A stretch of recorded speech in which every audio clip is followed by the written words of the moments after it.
Hey, did you get a chance to watch a Glendale Supercross? I did. Yeah, I saw Freezy making a mess of the place. That's what I wanted to ask you about. What's your take on that one? I think that it's really good for the fans, despite it really frustrating people racing. Yeah, Because sometimes Supercross can be kind of boring. I don't know, like when it's just one line and there's just the same guys not catching or passing each other. So from a fan standpoint, I think it's amazing, and from a marketing standpoint, it's probably pretty good for people too. You know. yeah. Yeah, I know. I was just watching the Weed show, and he said he was walking through the pits talking to people, and a lot of people are actually afraid to try and pass him. Oh yeah. Well, you know he's gonna slow guys up on purpose. Oh, Like yeah. I feel like that guy let the whole field catch him in order to not let a pass go by. And he's left, right. He obviously shouldn't have gone outside. It was pretty clear he would have been in the inside lane there. Yeah. And just kind of went straight for the outside. So but going that fast, I'm probably, 1/10 of that speed. So, making a decision or a lane change for me can be tough. So who knows? Maybe it was an accident. Yeah, right. I surely wouldn't have to worry about that. Yeah, neither one of us, right? Yeah. But and then guys love it too because Instagram and stuff. You got Craig putting up pictures of his boo boos and stuff, calling Freezy out because he's got a bloody knuckle or whatever. So that's all. It's all fun, right, for us. Yeah. Yeah. But yeah, glad the guy didn't get his head smashed in. The last time he crashed that hard was when Ferrandis went underneath him. I wanted to ask you about, some of your project bikes, like Project Gun Show with doing that Mhm. frame. It was Mhm. just amazing. And the P1000. Where do you draw inspiration from for those? First off, thank you. Second, I just have a really vivid imagination, and I've learned not to be kind of concerned or worried about what people are going to think because you get a lot of just chatter, right, from people who haven't seen it before, and it doesn't really matter. And so I just try to do stuff a little differently, unconventionally, and most of the time that works out in my favor. Actually, all of the time it works out in my favor, mainly because I'm not concerned about what people think anymore, like I would have been if I were younger. But really, I think I just have just a vivid imagination. What would be different? What would be fun? What hasn't been tried? Or what hasn't been seen more mainstream? And I'm not really a mainstream guy yet, but working on it, right? So Okay. stuff like that. Just try to have fun and not worry about repercussions from others, I guess. Yeah. That's awesome. Yeah. I guess you took a little heat for the frame on that, didn't you? Some Some people, yeah, some Yeah. people, they you trashed that frame or whatever, but most people were like, "What is it? It looks so sick. Like, Right. how do I do it? How much was it? Does it add weight? This and that." And then I could write a blog and tell everyone, "Yeah, it gains 2 pounds. Yeah, if it's aluminum, it has to be etched. Yeah, if you take it to a Line-X specialist, you get a warranty if it chips. Don't do it to steel because where you attach your engine will rust since it can't be coated. Things like that." So Yeah. all these, it gets people engaged and stuff, which is cool. Nice. Yeah, that was pretty badass when I saw that. I was like, wow. Thank you. Yeah, I wish you would have taken that home. Right? Yeah, that bike was one. It's already been sold. Somebody else has that bike, and I think they're in California. And then I saw the wheels from that bike on a different bike at Club Moto just randomly. So I saw my logo on the guy's head. I was like, I wonder how he got those. Oh wow, those were Gun Show's wheels. Right. What made you want to become a content creator? I mean, obviously you have a passion for building bikes, but what made you want to get on YouTube and become a content creator? I think it just sort of happened. I would be doing this stuff anyways. My wife was always like, "Hey, you got to do YouTube. You got to do YouTube. You got to do YouTube." And I was like, I don't know how. I don't really feel like it, or maybe the timing wasn't right. And it just kind of, I like cameras. I like taking photos. I still consider myself a newbie at it, but I definitely like that. And it's really just a pairing of doing bike builds, learning the patience, and making all the errors and editor and all that sort of thing. And then they sort of come together, and here you have what you see now. And so now I'm learning, you know, what's worth filming, what's not worth filming, how to keep people, not keep people entertained, but I guess get them excited about something in a natural way. And so I have a natural ability to transfer enthusiasm, I think, Yeah, normally. So it kind of just carries over. The more I'm able to be myself while doing it, the more that carries over, and we'll see where it goes, you know. But I nice. didn't have a goal or anything like, oh, I want to go make tons of money on YouTube. Like I didn't even, you know, you start out, you're not monetized anyways. So Yeah. yeah, it's that imagination again, just letting it go, exploring stuff. Well, I definitely think there's a lot of people out there, myself included, that are grateful to your wife for giving that push. You hear that? She's over here trying to be quiet. Yeah, I, me I love too. I love that video where you had her out there blasting some of the hardware. Oh yeah, I put her ass to work. She's funny. Yep, now we got the baby, so I have two indentured servants. Uh, Got to get yourself a little PW50 with training wheels, huh? Probably, yeah, we'll see. If she ends up seeming to like it, we'll give it a shot. And Nice. So that leads me into the next question. You know, with you just becoming a father, how do you like parenthood? it's been amazing. Of course, like you hear it will be amazing, and it has been amazing, but I had no real expectations because we were never going to have kids. And so that's something else I picked up along the way. I don't really get too jacked up on anything. It's like the quickest way to be let down almost in some cases. Right? But it's way better than everyone says it will be. She's a super good baby. She sleeps through the night most of the time. She's always smiling. Definitely enriches our lives. And so it's been great. But before that, I wasn't really hyped up about, oh, it's going to be good or it's going to be bad. It's, Right. you know, try to keep myself in the present with stuff. So, but yeah, man. If you didn't have kids, you know, that's cool. That's cool too. We would have been fine either way. She changed her mind first. We kind of agreed we would never were, and then I saw it wearing her down over probably 18-month, 2-year period, and that kind of wore me down. And you know, really the key to all that is talking about stuff first. We definitely put down, for lack of a better word, some ground rules. Like, hey, like I'm not going to be suddenly like not running around and not building bikes, and you know, she wanted me to be more available at certain times, and really like she's kind of the key to everything because I couldn't do this if she were any other way and we didn't understand each other. So all in Yeah. all, life in general, baby, no baby, we're just super blessed, man. So That is so awesome, man. So happy for you, for both thank of you. you. I appreciate it. Yeah. It was fun making her. I can imagine, right? Yeah, yeah. Um, all right, I want to talk about that trailer build. That trailer build just blows me away. It's so awesome. You got pretty much everything you would have in an actual like a brick and mortar shop. Yeah. So how did that come about, and how much do you enjoy working in there? Uh, it came about because it was my sort of freak out reaction to needing to move unexpectedly, where I had more of a regular, you know, 20 by 20 space I worked out of. Um, we found out that we were tenants on someone else's property in a second home, which had the shop. They decided they wanted to move, sell the house. Okay. And I'm like, what am I going to do Right. without my bikes, without my stuff? This is kind of like, this is my shit. Like, this is, I need, you know what I mean? Mhm. So I'm like, well, maybe a trailer. Okay, they're kind of hard to get, COVID and all that sort of thing. And now they're really expensive. And I took a roll of blue masking tape and a tape measure down to a trailer yard, checked out a 8.5 by 20. I think it's an 8.5 by 20. Yeah, it's only 20 feet long. Laid out the floor with tape. I'm like, you know what? It's going to be tight. I'm going to do it.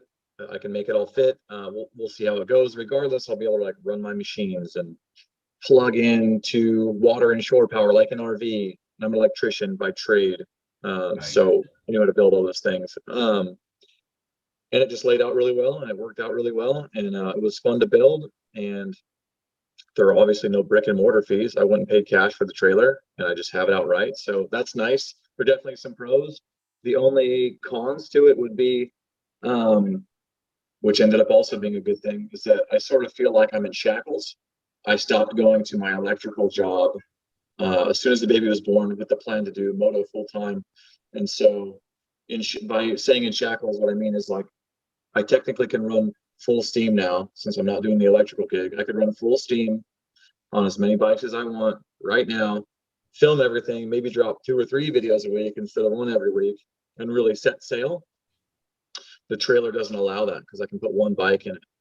And where we currently live, I have all my other motorcycles, but they're just kind of in a pile in a corner, not being rained on, right? So that's what I mean by shackles. But I like the trailer for that reason, because I have a tendency to go off the rails. And before I had control over steering myself to completion on things, I would be on all those bikes, and there would be bolts and subframes and tires everywhere.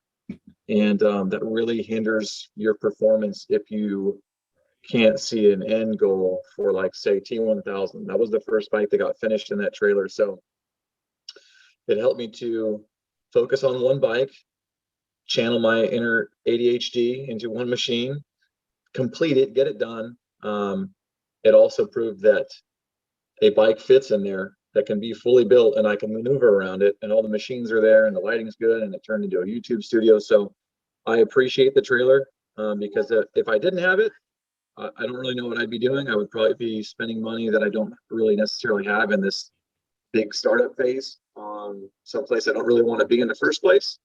And I appreciate the fact that it's channeled me into, or showed me how to channel my energy into 1 thing at a time to finish it, see it to completion.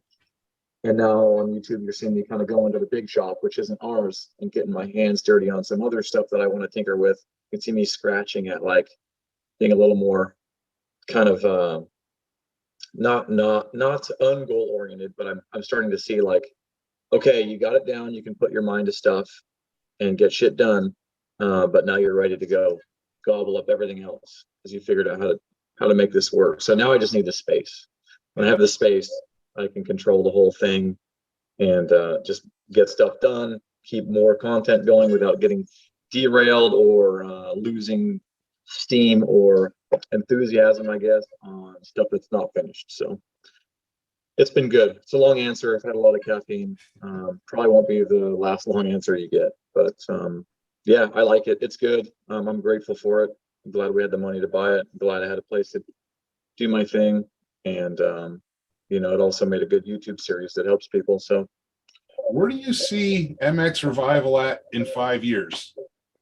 What kind of swear words am I allowed to say on your show? Say anything. I can always bleep stuff out if it's bad enough. Yeah. I'm gonna fucking gobble everybody up. That's my goal. Nice. Not in a cocky way. I love all the current bike builders or whatever. They're all putting out amazing stuff, and I get so pumped on all their stuff. So it's not in terms of competition, like screw this guy, screw that guy. All those guys honestly inspire me, keep me kind of going and up. But I'm real proud of myself right now, and I'm really excited. And getting those shackles removed, so to speak, I'm going to be able to fly. And, like, I have all the best support I could ever ask for, and more coming all the time just from doing this and making friends with or relationships with, be it friends or business first, with all the companies that help me. I have every resource I could possibly ever need. First of all, my own motivation to do it. And so there's like nothing stopping me. We're probably going to move back to Idaho here in a couple of months. Okay. I'll have my 1,000 square foot shop back that I used to have before we came back to California. Nice. And I will be able to I'll be able to eat every day, like just a wild beast, just throwing wrenches, doing sick shit. That's my goal.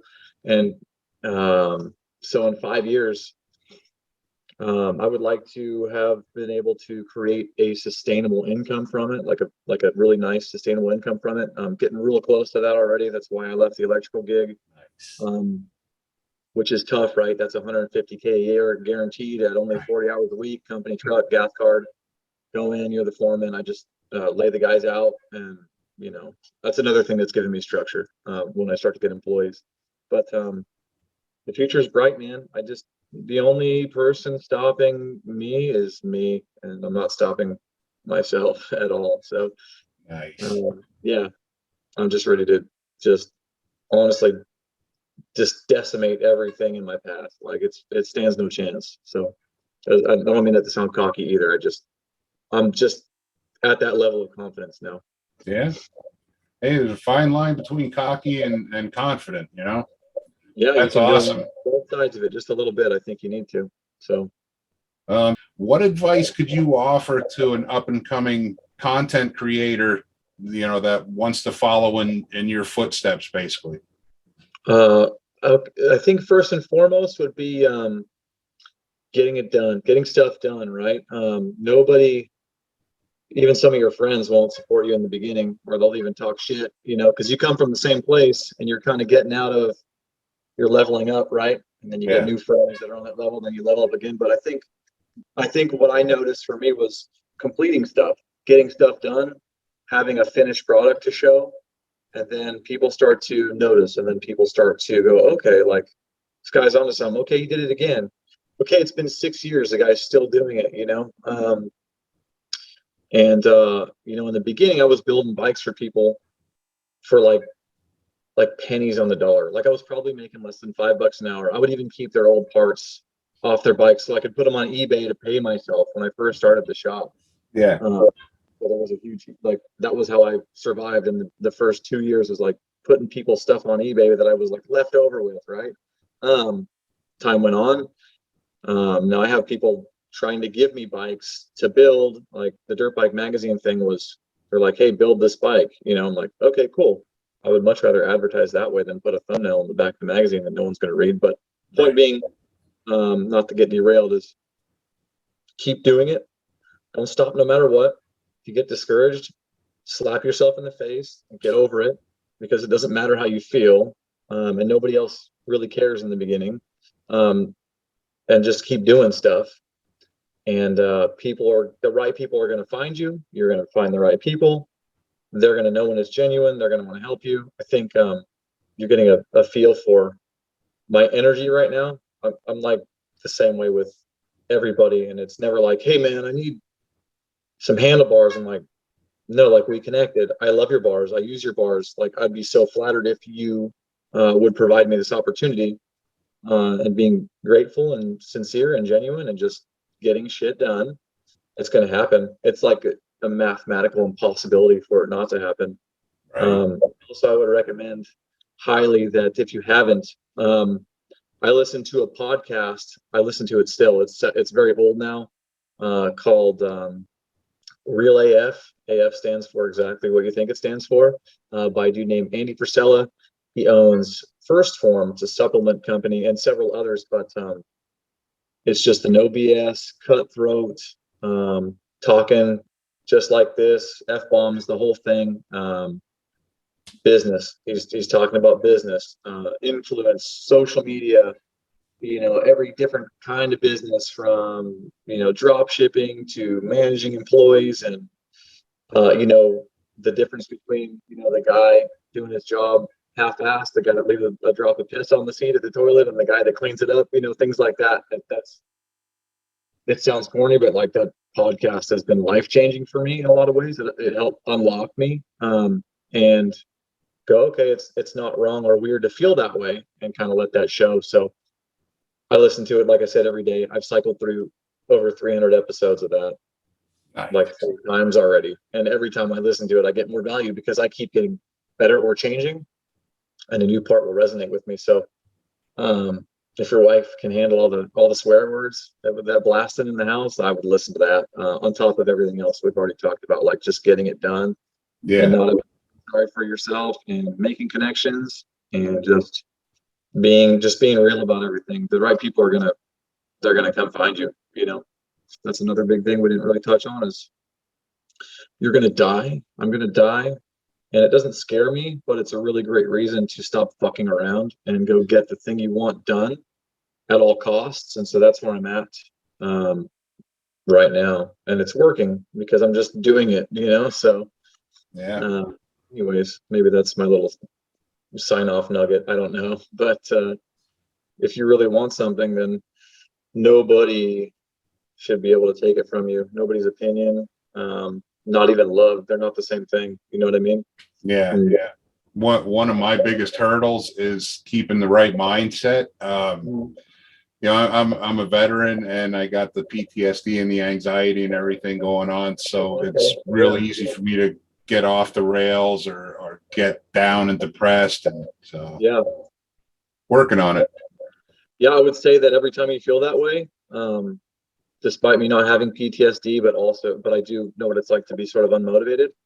So I can't imagine exactly what you deal with, but something I've learned from that podcast is that when you feel something off-putting like that, or maybe you're a little down, or maybe something worse than that, that should be something you train your mind to be a trigger. That exactly what you need is to go out in your shop and do something, because it's get your hands wrapped around something and you start tinkering. Even if you don't finish it, you go out in the shop and you take a carburetor apart and you're geeking out on all the little parts, and you're like, how the hell did they make this super complex thing that's like 4 inches tall? Like, you'll feel accomplished, you'll feel creative, you'll feel like you did something. And I feel like that probably keeps a lot of people who have, let's say, mastered that, for lack of a better word, from maybe even killing themselves, to be honest. Like, being productive and building some confidence, or like, man, I don't want to work out. It's exactly when you should work out. You know what I mean? It's exactly when you should get off your ass and lift some weights. It's exactly when you should go outside and like do something physical, like a bike ride or mow the grass. If you don't have, if you're not a dirt biker like us, you know, whatever, you'll save yourself, you'll build confidence. And then if you keep stacking those up, then you get to this level of what probably seems kind of like cocky, you know, like, but it's just super excited all the time. So right. From doing what we just talked about. That is some awesome advice. Thank you. So, wow, what a great interview. Charles is such an awesome guy. And if you haven't checked out his channel, MX Revival, well, what are you waiting for? Now I'll have that link down below. And if you enjoy this kind of content and would like to become a member of the Premix and Pedals family, Lisa and I would sure appreciate it if you'd go check out our merch store. And until next time, never quit playing in the dirt.